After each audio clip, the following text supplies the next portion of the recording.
Hello guys, welcome to my channel learn with Vikram. Guys, कल हम सभी ने डिस्ट्रीब्यूटिव प्रोनाउन पढ़ा था और आज हम पढ़ेंगे इंडेफिनेट प्रोनाउन। हालांकि उससे पहले हम बोथ और ऑल के कुछ एग्जांपल्स पढ़ेंगे जो कि डिस्ट्रीब्यूटिव प्रोनाउन का ही पार्ट है, तो वो समझना बहुत जरूरी है। उसके बाद हम आज के टॉपिक की तरफ चलते हैं। पहली बात, जब बोथ किसी सेंटेंस में यूज होता है तो वहां पे जो हेल्पिंग वर्ब होती है वो क्या होती है? प्लूरल होती है। सिमिलरली अगर ऑल यूज होता है तो वहां पे भी जो हेल्पिंग वर्ब होगी वो क्या होगी? प्लूरल होगी। इसका मतलब ये बहुत ही सिंपल है, जैसे both of you are good friend, both of you are going there, they all are coming here. यहां पर आर यूज हो रहा है, ये आप सभी को समझ में आ जाना चाहिए। अगर बोथ और ऑल यूज हो गया तो हेल्पिंग वर्ब प्लूरल हो गई।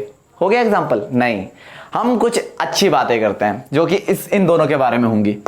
असल में जब बोथ किसी सेंटेंस में यूज हो जाता है ना तो वहां पे नॉट यूज नहीं हो सकता। इन दोनों की आपस में बहुत गंदी वाली दुश्मनी है, एक साथ रह ही नहीं सकते। सिमिलरली ऑल और नॉट ये दोनों एक साथ यूज नहीं हो सकते। एक सेंटेंस में ये दोनों आ ही नहीं सकते हैं। हालांकि हम यूज कर लेते हैं, both of you are not going there, all of you are not good friend, है ना। यहां पर हम यूज कर लेते हैं, लेकिन ये ग्रामेटिकली गलत है। ग्रामेटिकली इसको सही कैसे करा जाएगा? देखिए यहां पर आप सभी देखेंगे तो ये बिल्कुल सही लगेगा। Both of you are not good, तुम दोनों ही अच्छे नहीं हो, बिल्कुल सही लग रहा है।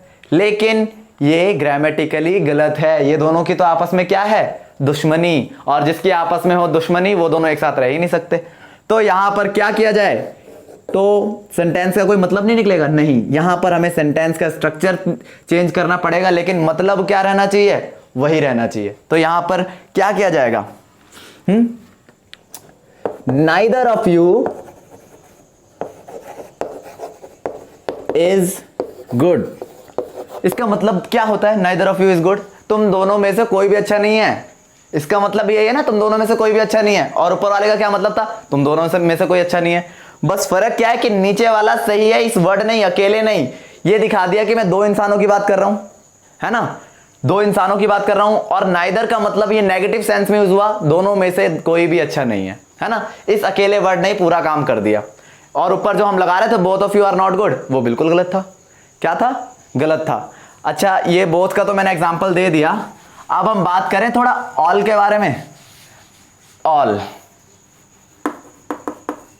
Of you are coming to Delhi. किसी से फोन पे बात कर रहे हो, किसी ग्रुप से फोन पे बात कर रहे हो, उनसे बोल दिया all of you are coming to Delhi, तुम सारे दिल्ली आ रहे हो, बिल्कुल सही है। ऑल यूज हो गया, लेकिन और इस सेंस भी बिल्कुल सही जा रहा है ना। लेकिन अगर मैं कहूं you all are not coming here, तुम सारे यहां नहीं आ रहे, तो ये गलत हो गया। हालांकि ये क्या लग रहा है? सही लग रहा है, और हम बोलते भी हैं, सही भी लगता है, लेकिन ये सही नहीं है। इसको ग्रामेटिकली देखा जाए अगर, तो यहां पर क्या यूज होना चाहिए? तुम में से कोई भी नहीं आ रहा, नन। किस में से? तुम में से। None of you is coming here. अब ये सही है। अब यहां देखो, यहां तो आर लगा था, क्योंकि भाई ऑल के बाद तो आर ही आना चाहिए, लेकिन यहां इसकी लगा दिया तो कल वाली क्लास आप भूल गए। और कल वाली क्लास मैंने नोटिस किया बहुत कम बच्चों ने देखी है। इसका मतलब आप लोग कल पढ़े नहीं, तो जरूर देखना, तब जाके समझ में आएंगे वीडियोस। तो none of you is coming here, यानी कि इज क्यों आया? क्योंकि नन था, और नन के साथ कभी भी हेल्पिंग वर्ब सिंगुलर होती है। तो ये समझ में आ गया। ऑल का जुगाड़, अगर ऑल और नॉट है तो उसका जुगाड़ नन है। नन लगा दो, वो काम क्या करेगा? सबकी बात भी कर रहा है, सबकी बात भी कर रहा है, और नेगेटिव सेंस भी जा रहा है। क्लियर हो गया? यही थी कल की क्लास में से कुछ इंपॉर्टेंट बातें जो आज हमने कवर कर ली।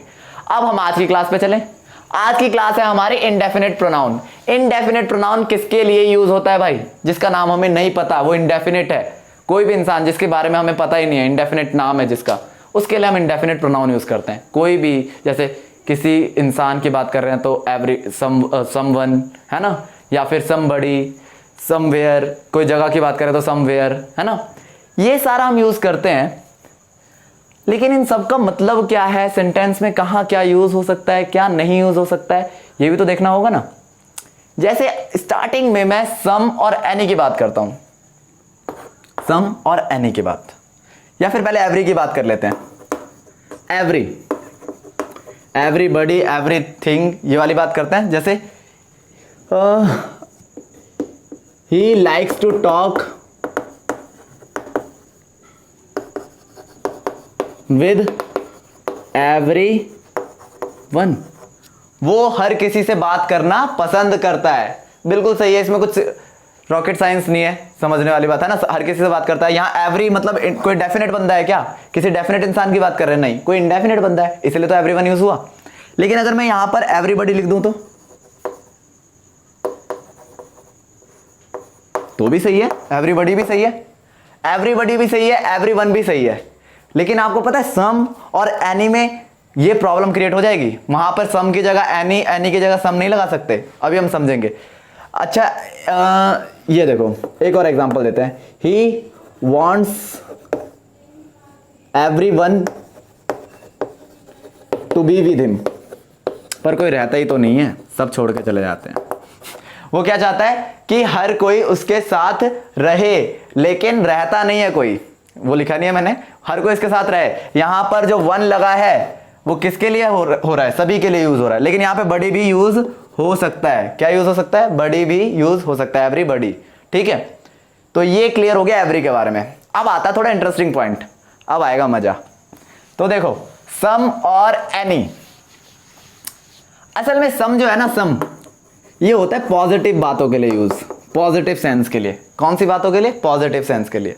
और एनी जो है ना, एनी ये या तो क्वेश्चन पूछने के लिए किया जाएगा, या तो क्वेश्चन पूछने के लिए किया जाएगा, या फिर ये एक नेगेटिव सेंस दे रहा होगा। कौन सा सेंस दे रहा होगा, नेगेटिव सेंस, यानी नेगेटिव सेंस में इसका यूज किया जाएगा सेंटेंस में। नेगेटिव सेंस मतलब नेगेटिव सेंस है, कैसे पता चलेगा, यहां जरा बोर्ड पर देखो, बोर्ड पर यहां एक बॉक्स बना है और इस बॉक्स में देखो कुछ वर्ड्स लिखे हैं।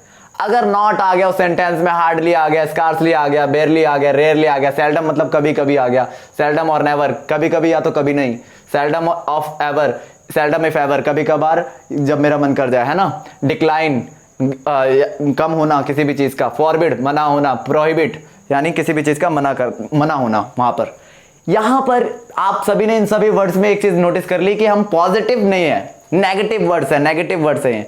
और इनके बाद अगर मैंने सम यूज कर लिया तो वो सेंटेंस क्या हो जाएगा, गलत हो जाएगा। और एनी यूज कर लिया तो चंगा सी, सब चंगा सी, है ना। एनी यूज करोगे तो सब ठीक है, और सम यूज करोगे तो सब गलत है।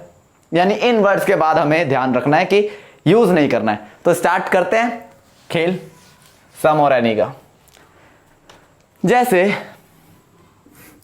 पहला एग्जांपल लेते हैं, I hardly talk to someone. देखो समवन अगर किसी का नाम है तब तो भाई कोई बात नहीं, पर समवन किसी स्पेशल इंसान के लिए यूज नहीं होता है, ये किसी भी इनडेफिनेट पर्सन के लिए यूज होता है नॉर्मली, है ना। किसी भी इनडेफिनेट पर्सन के लिए समवन यूज किया जाता है ना। अब यहां देखो, देखने में बिल्कुल सही लग रहा है, मैं किसी से भी बहुत ही हार्डली बात करता हूं, कभी कभार ही बात करता हूं, लेकिन हार्डली मतलब एक नेगेटिव सेंस गया सेंटेंस का, और नेगेटिव सेंस के लिए मैं यहां पर समवन यूज नहीं कर सकता, एनीवन यूज करूंगा। I hardly talk to anyone, या फिर एनीबॉडी, ठीक है, या फिर एनीबॉडी, लेकिन समवन नहीं यूज करना है। ठीक है, ये समझ में आया। अच्छा एक और example, I have some glasses, some pair of glasses at home. यहां पर जो ग्लासेस है ना, ये चश्मे वाली ग्लास की बात कर रहा हूं मैं। I have some pair of glasses at home, बिल्कुल सही है, पॉजिटिव बात है, मेरे पास है ना, पॉजिटिव जा रहा है। लेकिन अगर मैं यहां पर सम की जगह क्या यूज कर लूं, एनी, तो ये क्या हो गया, गलत हो गया, है ना। यानी कि हमें क्या समझना होगा, हमें यह समझना होगा अगर ये वर्ड्स आ जाते हैं तो हमें वहां पर सम का यूज नहीं करना है। सेल्डम मतलब आई सेल्डम गो समवेयर, आई सेल्डम गो समवेयर, मैं कभी कभार ही कहीं जाता हूं। समवेयर बिल्कुल सही लग रहा है लेकिन है नहीं, है ना, जो दिखता है वो होता नहीं, तो यहां पर जो दिख रहा है वो है नहीं, क्या होगा, एनीवेयर, मैं कभी कभार ही कहीं जाता हूं, है ना। तो यहां सेंस कैसा आ गया, यहां सेंस आ गया नेगेटिव, ठीक है। अब बात करते हैं आगे, ये सारी चीजें हमें समझ में आ गई। तो अभी मैंने बोला था ना एनीबॉडी किसके लिए यूज होता है, क्वेश्चन पूछने के लिए, पूछने के लिए यूज होता है। तो क्वेश्चन पूछने के लिए यूज हो रहा होगा, जरा क्वेश्चन पे ध्यान देते हैं।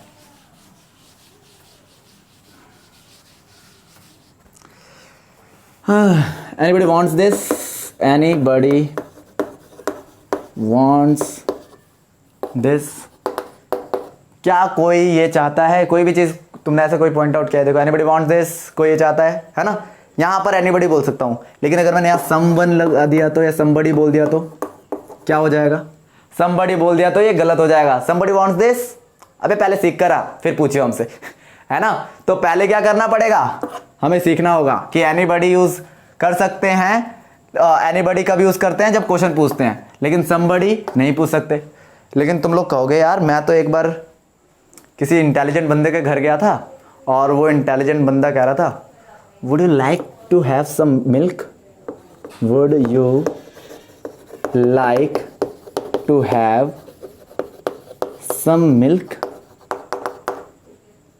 तो यहां तो उसने सम का यूज किया था, यानी वो अनपढ़ है, उसे कुछ पता नहीं है। अरे नहीं, यहां मतलब है वो तुमसे एक रिक्वेस्ट कर रहा है या तुमसे एक तुम्हारी राय पूछ रहा है कि हाँ तुम्हें चाहिए या नहीं चाहिए। मतलब वो क्वेश्चन नहीं पूछ रहा है तुमसे, यहां पे क्वेश्चन का सेंस तो लग रहा है, देखने में क्या लग रहा है, क्वेश्चन लग रहा है, पर वो तुम्हारी राय पूछ रहा है कि would you like some milk, तुम्हें मिल्क चाहिए, चाय, वो चाय बना के देते हैं ना अमीर लोग, जिसमें वो बाद में चाय जो पानी क्या डालते हैं, दूध डालते हैं, तो सेम वही वाला केस है। तो उसने पूछ लिया would you like some milk या would you like some tea, है ना, सम कप ऑफ टीज, जो भी है वगैरह वगैरह। यहां पर सम यूज किया जा सकता है, लेकिन अगर यहां मैंने एनी यूज कर लिया तो वो गलत हो जाएगा, है ना। अच्छा एक चीज और है, और भी ये सम यूज हो जाता है और हमें लगता है वहां पे नहीं होना चाहिए, जैसे कि don't you think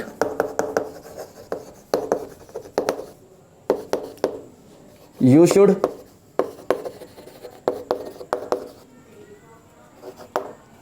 talk to someone. यहां पर क्या यूज होगा, यहां पर तो भाई समवन यूज कर लिया, लेकिन ये गलत हो गया, क्योंकि यहां पर तुम क्वेश्चन ही पूछ रहे हो। तुम्हें नहीं लगता कि तुम्हें उससे बात करनी चाहिए, जरा इसको सोचो, ध्यान से सोचो, तुम्हें नहीं लगता कि तुम्हें उससे बात करनी चाहिए।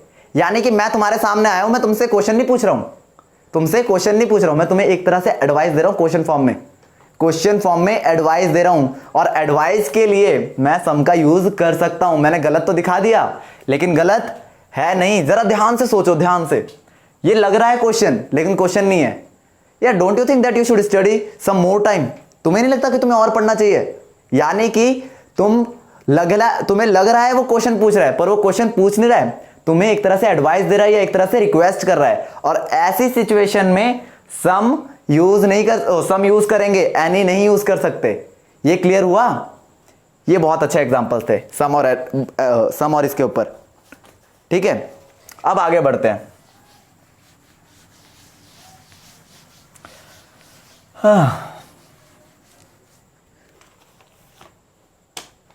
अच्छा एक क्वेश्चन है, आई टीच एनीबॉडी डेली। क्या यूज कर रहा हूं मैं, आई टीच एनीबॉडी डेली। यहां पर मैं किसी को ना डेली पढ़ाता हूं, तो यहां पर मैं एनी यूज कर सकता हूं। यहां कोई क्वेश्चन पूछ रहा है, नहीं, यहां कोई क्वेश्चन नहीं पूछ रहा, यहां कोई नेगेटिव बात हो रही है, नहीं, तो यहां एनीबॉडी कैसे आ गया, नहीं आना चाहिए। क्या आना चाहिए, समबडी। तो यार बेचारा जो सम है, सम उसके तो बड़े मजे हैं, वो क्वेश्चन में भी घुस जाता है और क्वेश्चन का सेंस बदल जाता है, और वो अगर किसी रिक्वेस्ट वाले जगह पे चला जाता है तो उसका वहां पे सम यूज हो जाता है। एनी के साथ ऐसा कुछ नहीं है, हो सकता है, देखो एनी के लिए भी ये यूज हो सकता है। I can teach anybody now यहां पर ये गलत है और यहां ये सही हो गया। मैं किसी को भी टीच कर सकता हूं। अब यहां पे जो किसी के लिए मैंने यूज किया है, यहां पर मैं किसी स्पेसिफिक इंसान की बात नहीं कर रहा हूं, मैं पूरे एक ग्रुप की बात कर रहा हूं, बड़े से ग्रुप को अब मैं पढ़ा सकता हूं, किसी को भी। उस किसी को भी के लिए क्या हो गया, मतलब दुनिया का कोई भी इंसान आ जाए मेरे उस टॉपिक पे मेरे से बात करने, मैं किसी को भी पढ़ा सकता हूं, तो वहां एनीबॉडी बोल सकता हूं मैं। समझ में आया? एनीबॉडी कहां यूज करेंगे और समबडी कहां यूज करेंगे, समवन कहां यूज करेंगे, और ये तो वेयर, समवेयर, ये तो प्लेस और थिंग हो गया जहां पर हमें अपना बाद में देखते रहेंगे, लेकिन बेसिक जो हमारा मैटर है वो सम और एनी का ही था। ठीक है, आगे नोबडी, नो वन, नन, ये हमने अभी पढ़ा। नोबडी कब यूज हो जाएगा, ये तो जब हमें नेगेटिव बात करनी होगी तो वहां पर हम नोबडी यूज कर लेंगे। अच्छा, ये असल में डिटरमिनर थे, ये पूरा एक क्या बना देते हैं, प्रोनाउन बना देते हैं। स्टार्टिंग में मैं बताना भूल गया था, अब शायद मैंने बता दिया तो आप समझ गए होंगे, है ना। अब हम क्या बात कर सकते हैं इस टॉपिक के ऊपर, थोड़ा नो वन के बारे में बात करते हैं। No one is going to be with you.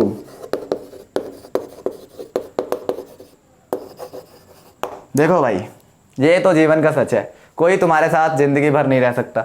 No one is going to be with you, कोई तुम्हारे साथ नहीं रह सकता। अब नेगेटिव है तो नेगेटिव के लिए क्या एक्सेप्शन निकालोगे? नो वन है तो नेगेटिव, नोबडी भी यूज कर सकते हो, यहां पे नो वन भी यूज कर सकते हो, कोई प्रॉब्लम नहीं है। अगर मैं कहूं मैं कहीं नहीं जाता, आई गो नोवेयर, यूज कर सकते हो, आई गो नोवेयर, मैं कहीं नहीं जाता, इसका कोई एक्सेप्शन थोड़ी ना यूज कर लोगे। यहां पे तुम कुछ और यूज ही नहीं कर सकते। यहां पर मैं आई एम डूइंग नथिंग, मैं कुछ नहीं कर रहा हूं, तो इसमें कुछ एक्सेप्शन नहीं है। आप सभी को क्लियर हो गया होगा कि क्या पॉइंट्स मैं क्लियर करना चाह रहा था आज की क्लास से। बहुत ही इंटरेस्टिंग है, मुझे पता है काफी लोग ऐसे हैं जिनको ग्रामर सीखने में उतना इंटरेस्ट नहीं आता, लेकिन ग्रामर बहुत ही ज्यादा इंपॉर्टेंट है, और अगर कॉम्पिटिटिव लेवल की पढ़ रहे हो तो बहुत ही ज्यादा इंपॉर्टेंट है। सो प्लीज मेरी वीडियोस को देखना शुरू करो, और जो देखते हैं प्लीज वो तो एटलीस्ट वीडियोस को शेयर करा करो, एटलीस्ट अपने एक दोस्त को, ताकि ये वीडियोस उन लोगों तक किसी भी तरह पहुंच जाए जो सीखना चाहते हैं। आई नो अभी मेरी रीच वहां नहीं पहुंची है जहां पर लोगों को सीखना है, लेकिन एक दिन आएगा जब कोई बच्चा होगा जो सच में सीखना चाहता होगा और उसके सच में काम आ जाएगी। तो जितने भी देखते हैं प्लीज आप सभी से रिक्वेस्ट है, शेयर करो और अच्छे से पढ़ो, सो दैट मुझे भी मोटिवेशन मिलती रहे कि मेरी वीडियोस के थ्रू लोग कुछ सीख रहे हैं। ठीक है, तो मिलते हैं नेक्स्ट वीडियो में, और उसके बाद हम नेक्स्ट टॉपिक की तरफ बढ़ेंगे। ठीक है, चलो बाय।